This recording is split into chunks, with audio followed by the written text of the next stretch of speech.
Bob Ingram was my great uncle, Mm-hmm. and they lived in Atlanta, and they were members of the East Lake Golf and Country Club Yep.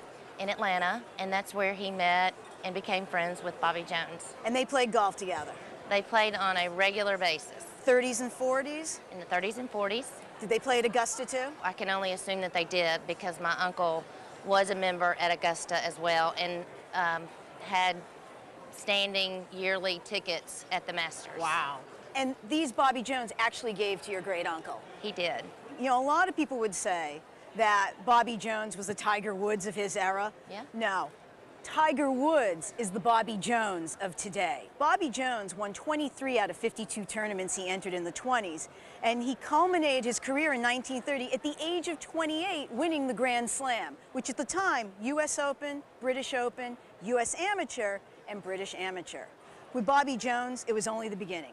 He signed a contract with Warner Brothers to do 18 instructional films. He gave up his amateur status, which a lot of people don't know, because he was paid well over $100,000 to do these films.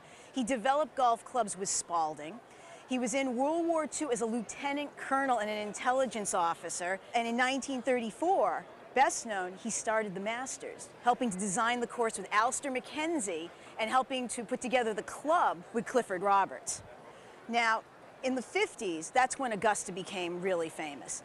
1954 is when this piece was made. This was done by Dwight Eisenhower. Right. Very few people know that Dwight Eisenhower, as well as being a president, was not a great golfer, but he was a pretty good artist, and he was very close to Bobby Jones. They actually knew each other from World War II, but he joined Augusta. He became their most famous member, so no wonder in 1954 he did this for Bobby Jones. So what I'm suspecting here is that because your great uncle and Bobby Jones were good friends, this was probably a gift in the 50s to him. Another thing that Bobby Jones did was this book, Golf is My Game. It's a series of books that he actually did. This is, I believe, his early 60s.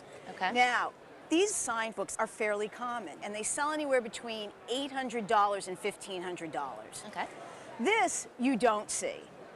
Your great uncle had to have been a special person in Bobby Jones' life, given the fact it was a portrait of him, it's signed in the 50s. My auction estimate is $3,000 to $5,000, and it could even be a bit higher. Okay. We try to be conservative. Thank you so much.